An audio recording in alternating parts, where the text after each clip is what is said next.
মক্কায় ইহুদিরা এসে দল পাকালো, চল মুহাম্মদকে আজকে প্রশ্ন করে আটকায় দিব। কি প্রশ্ন করবি? ইহুদিরা বলে এমন প্রশ্ন জানা আছে এগুলোর কিছুই মুহাম্মদ জানে না। ইহুদিরা এসে হাজির, মুহাম্মদ আমরা কালিমা পড়ে মুসলমান হব। আল্লাহ রাসূল তো মহা খুশি, তাই আসো, তবে শর্ত আছে। কি শর্ত? 3টা প্রশ্নের উত্তর দিতে পারলে লাইন ধরে আমরা সব কালিমা পড়ে ফেলব। কোন 3টা প্রশ্ন বলো? তারা প্রশ্ন শুরু করলো। প্রশ্ন নাম্বার 1, মা হুয়া রূহ। মুহাম্মদ বলো তো রুহু কারে বলে? রুহু কি? রুহু কাকে বলে? এই যে রুহু, এটা দেহের মধ্যে ঢুকলে মানুষ নড়ে চড়ে, অ্যানিমেশন, জীবন্ত প্রাণবন্ত, আছে না নাই? এটা যখন চলে যায় আর লড়ে আর নড়ে চড়ে। 2 কান্দে ছিল যে তোমার 2 জনা পাহারা, তোমারে একলা থুইয়া পালাইছে তাহারা। তোমার 8 কুঠুরি 9 দরজা বন্ধ এবার হলো রে, হলো মুখে আল্লাহ রসুল সবে বলো। দুয়ারে আইসাছে পালকি নাই হরি গাও তোলো রে, তোলো মুখে আল্লাহ রসুল সবে বলো। ও মুখে আল্লাহ রসুল সবে বলো। ঠিক কি না? আমাদেরকে একলা ফেলে যখন রুহু চলে যায়, দেখে কোনো নাড়াচাড়া নাই। ইহুদিরা বলল প্রথম প্রশ্ন রুহু কারে বলে বলো। 2 নাম্বার প্রশ্ন মানহুম আসহাবুল কাহাফ। আসহাবে কাহাফ সম্পর্কে কি জানো?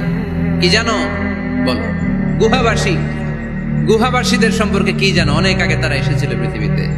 3 নাম্বার প্রশ্ন মান হুয়া যুলকারনাইন। যুলকারনাইন সম্পর্কে কি জানো বলো। প্রশ্ন কয়টা? প্রথম প্রশ্ন কি সম্পর্কে? রূহ। দ্বিতীয় প্রশ্ন আসহাবে কাহাফ। তৃতীয় প্রশ্ন যুলকারনাইন। আল্লাহ রাসূল সাল্লাল্লাহু আলাইহি ওয়াসাল্লাম বললেন গাদান উজিবুকুম। তাফসীর ইবনে কাসিরে এসেছে, তিনি উত্তর দিলেন গাদান উজিবুকুম, আই উইল আনসার টুমরো। আগামীকাল উত্তর দিব। কারণ জানেন না তো কি করে বলবেন, আর না জানলে উনি বানায় কিছু বলেন।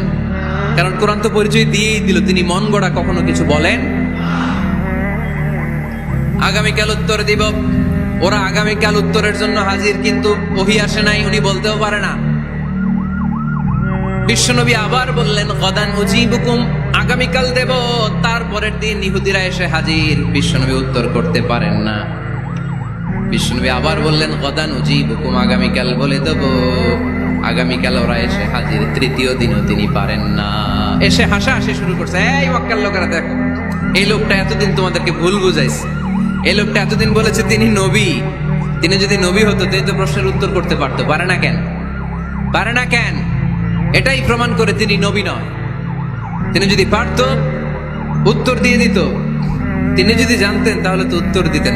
পারেন না কেন? 3 দিন 4 দিন, আহা, নবীও লজ্জায় অসহায়, উত্তর দিতে পারেন না। টানা 15 দিন। টানা কয়দিন? ওহী আসে নাই, নবী উত্তরও দিতে পারে না। আল্লাহ রাসূল সাল্লাল্লাহু আলাইহি ওয়াসাল্লামের জন্য এত বিব্রতকর পরিস্থিতি আর কখনো ছিল না। তিনি বারবার বলতেছেন কালকে বলবো, কিন্তু উত্তর আসে না। এর কারণ নবী ইনশাআল্লাহ বলে নাই। কি বলে নাই? নবীর মাধ্যমে, আমার পেয়ারা নবীর মাধ্যমে আমাদেরকে শেখানোর জন্য আল্লাহ 15 দিন ওহী নাজিল বন্ধ করলেন। চিল্লায় বলেন কয়দিন?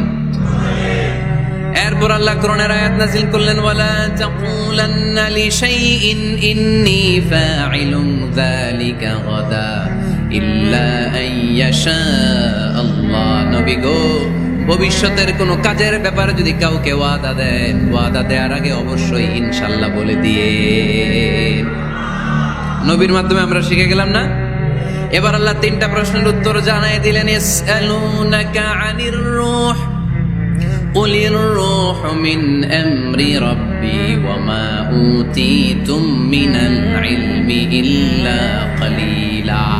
দ্বিতীয় উত্তর জানাই দিলেন আম হাসিবতা আন্না আসহাবাল কাহফি ওয়ার রাকিব কানু মিন আয়াতিনা আজাবা।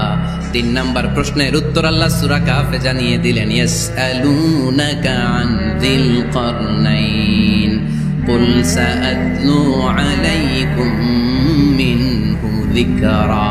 আল্লাহু আকবার। গেলেন বললেন কার কার উত্তর লাগবে? আসো। রূহু হলো আল্লাহর আদেশ, আল্লাহর আদেশে ঢুকে আর আল্লাহর আদেশে বের হয়।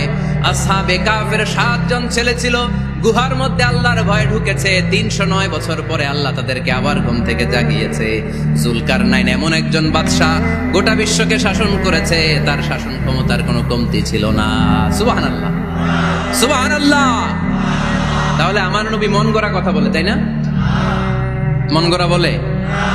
He was guided by wahi, he was guided by revelation. উনার কাছে ওহী না আসলে, ওহী না নামলে তিনি কখনো কোনো কথা বলেন। তাহলে আমার নবীর 4 নাম্বার পরিচয়, তিনি মন গড়া বলে না, জেনে শুনে ওহীপ্রাপ্ত হয়ে বলে। সুবহানাল্লাহ পড়েন। এরপর কোরআন আমাদেরকে জানালো নবীর 5 নাম্বার পরিচয়, আমার নবী হচ্ছেন দিলদরিয়া, রহমতের নবী, দয়ার নবী, মায়ার নবী, ভালোবাসার নবী। আমার নবীর ভালোবাসার কমতি নাই। তিনি হলেন রাহমাতাল লিল আলামিন। তিনি কি? প্রথমে তিনি ছিলেন রাসূলুল্লাহ, তারপর তিনি শেষ নবী, তারপর তিনি মানুষ ছিলেন, তারপর তিনি আন্দাজে মন গড়া কিছু বলেন না। 5 নম্বরে কোরআন বলল তিনি রাহমাতাল লিল আলামিন। তিনি কি? আরো জোরে বলেন, সবাই বলেন। মুখস্থ হয়েছে? পরিচয় দিতে পারবেন না নবীর? তিনি কি? রাহমাতাল লিল আলামিন। ইন্ডিয়ান নায়িকাদের নাম তো খুব মুখস্থ।